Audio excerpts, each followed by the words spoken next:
Hey everyone, welcome back. I hope you're doing really well. Got a bit of an impromptu review. I didn't really plan this at all. I had a lot of other stuff to review this week, like acro and zoologist stuff that's coming.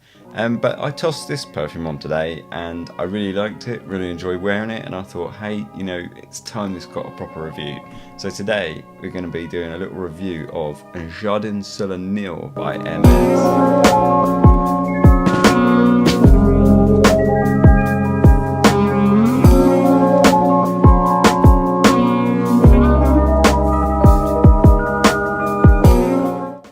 And Jardin Sur Le Nil. Okay, so this came out in 2005, which was bang in the middle of Jean-Claude Ellen's reign at the company. So it's a line in Hermès, so they're like the Jardin line. So there's un Jardin Sur Le Nil, un Jardin après la mousson, un Jardin sur le toit, un Jardin de la Montsouris, I think it is. And there's a new one as well, which I haven't smelt yet. At some point I'll get around to it. But yeah, then you got Jardin Sur Le Nil. And Jardin Sur Le Nil is supposedly, there was like books written about it, or that a journalist wrote a book whilst Jean-Claude Ellen was coming up with this fragrance.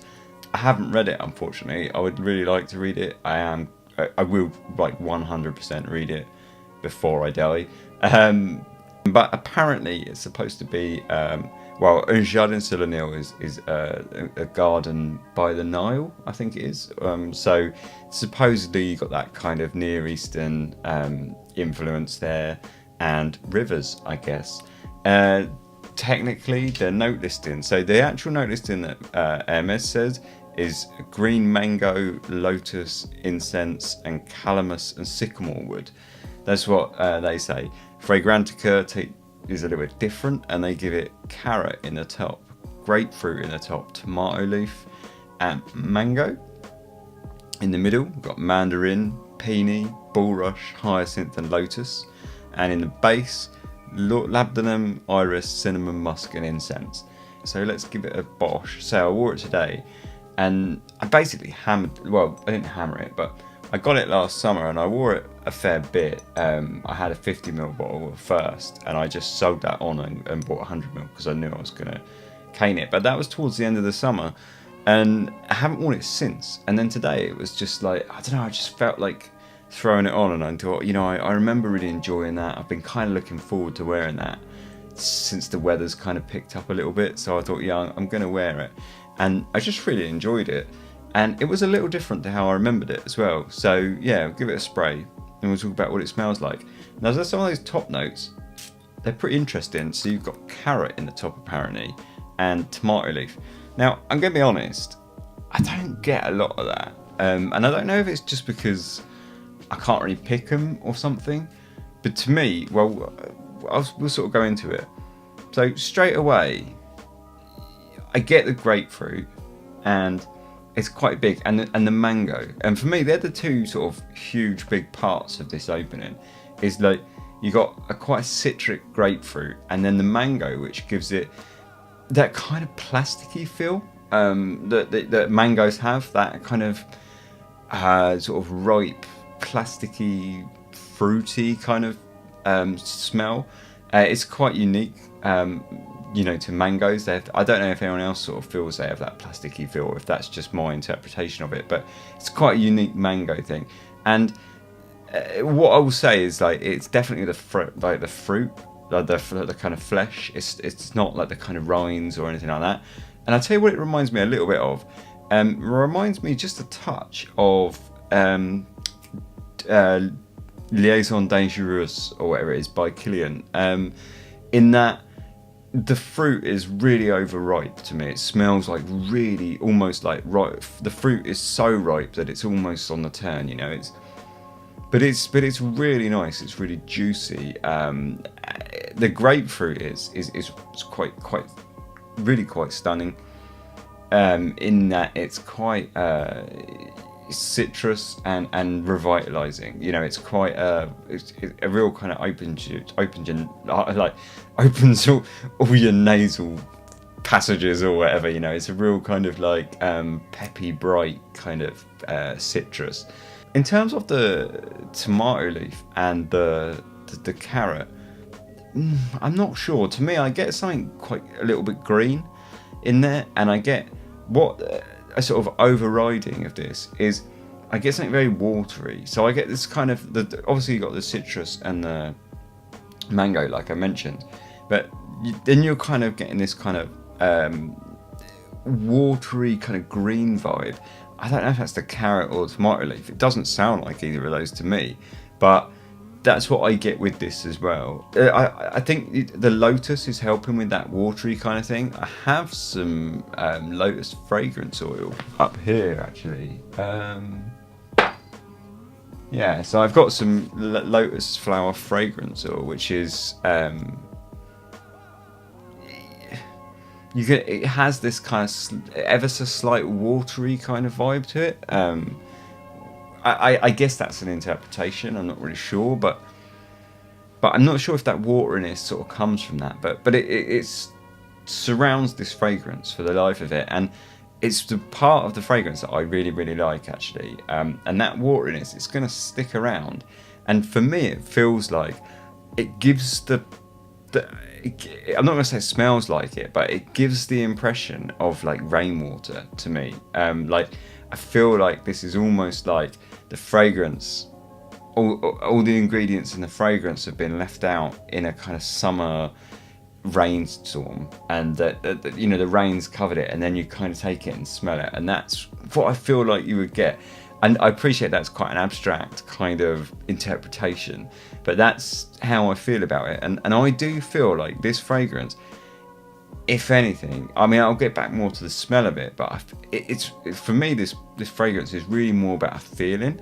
And I do feel like this fragrance is one of the more transportative fragrances that I've got, and that I've really smelled. You know, you get fragrances which sometimes they tell a story, or you get fragrances which just smell nice, and then you get fragrances like this every once in a while, and they're very, very transportative. You know, you'll smell them and you can feel like they're taking you to a different place, and I really feel like, it sounds a bit poncy, but I really do feel like Jardin Sur Le Nil, that's what it does for me. I do feel like it's transportative. It's such a romantic, transportative fragrance.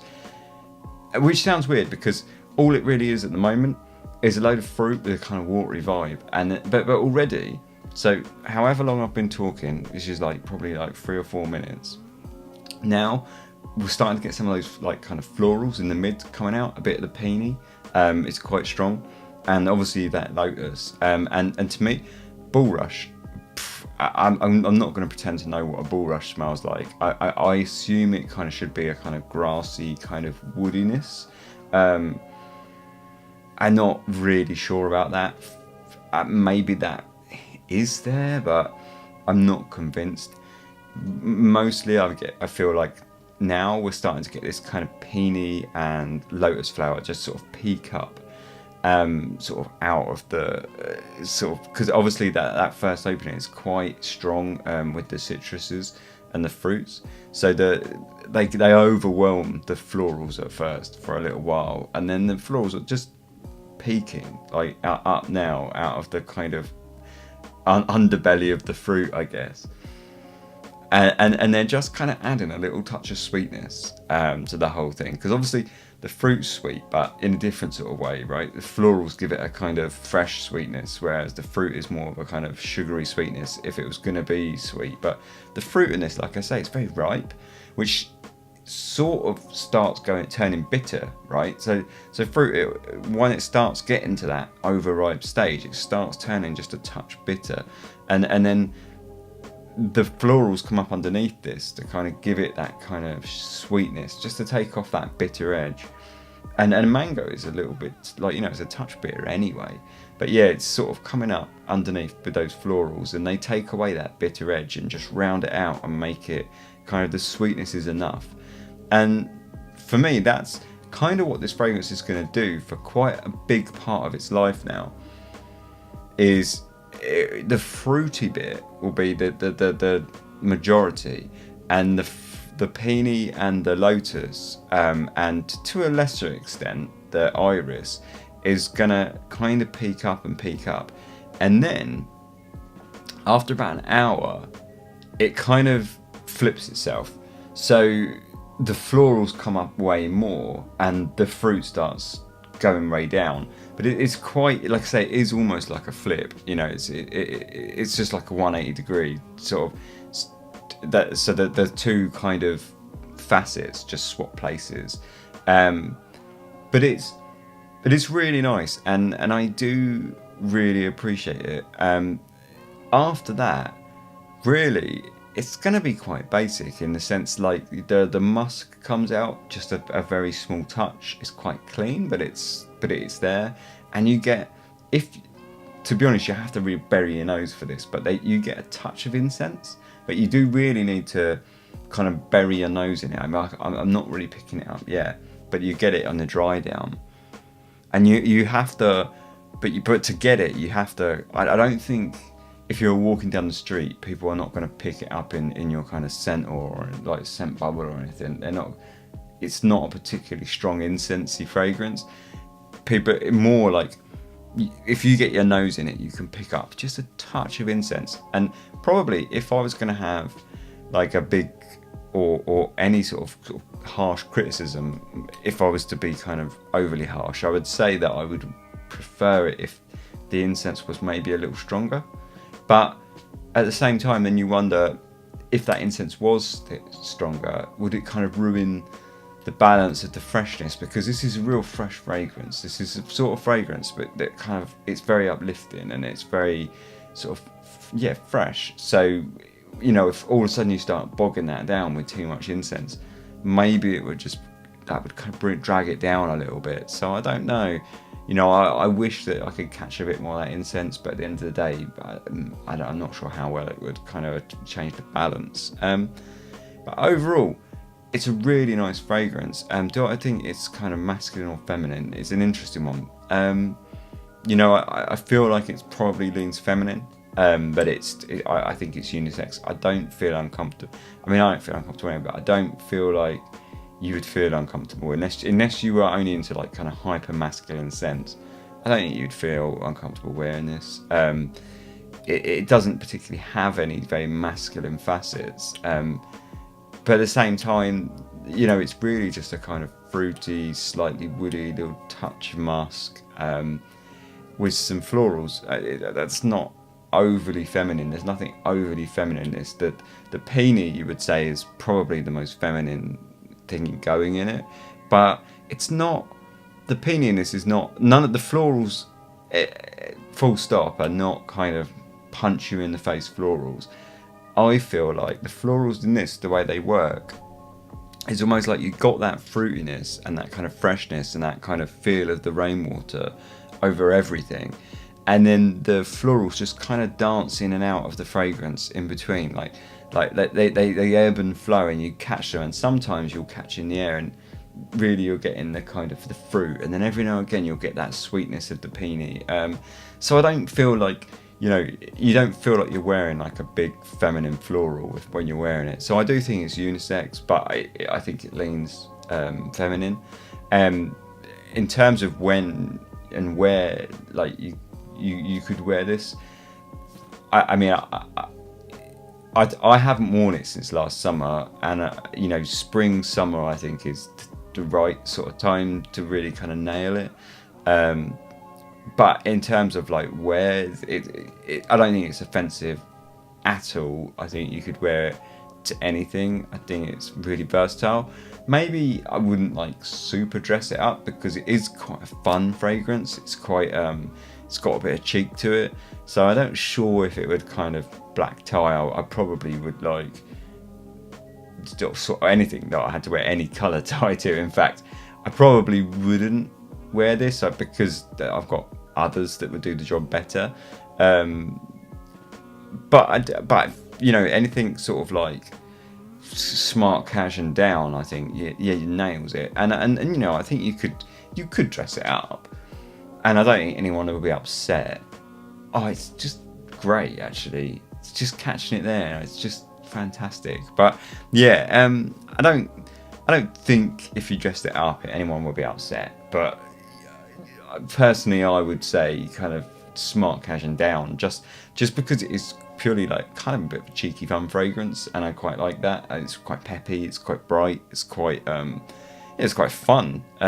It's quite original, you know. It has the kind of, I mean, it's not groundbreakingly original, but it has sort of things in it that you don't expect, like that kind of the fruit right from the start. You've got mango and grapefruit rather than like, you know, your kind of drab kind of what you might expect. Yeah, and then that kind of weird sort of plasticky rainwater vibe to everything, and then the way the florals dance, it's just, yeah, it's a bit of fun, you know. I think it's a great fun fragrance and very casual. I feel like I wrote a review for this on Fragrantica, and I said something about it being like one of the most romantic fragrances that I can remember smelling, and I kind of stand by that. I feel like for me this is a very like romantic fragrance, and I think it's really a fragrance for kind of like, you know, if you're one of those people that's kind of a bit of a dreamer, a bit of a kind of in your own little world, I think you would love this fragrance. I really do, because I feel like this fragrance is really that. It's really trying to tell a kind of, not tell a story, but it's really kind of trying to take you to a different place. It's really transportative, and it's really kind of paints a picture of a different world, you know, and that's, I think, really great. And it's my favourite thing about it by miles. So I think it's like fragile and quite ethereal, and of course it's Jean Claude Ellena, so it's got that transparency which all kind of plays into that. Sort of wishy-washy watercolours, and that all just plays into that kind of idea that it's like, you know, kind of like painfully romantic and kind of dreamer, like, you know, dreamy. And I think it's a great fragrance. I really do. I think it's one of my favourites of the Jardin line. I haven't smelled the new ones, the newest one rather. I think the other one that I quite like is Monsieur Lee. I quite like that one. But I think they're all pretty great. But this is probably one of my more favourites.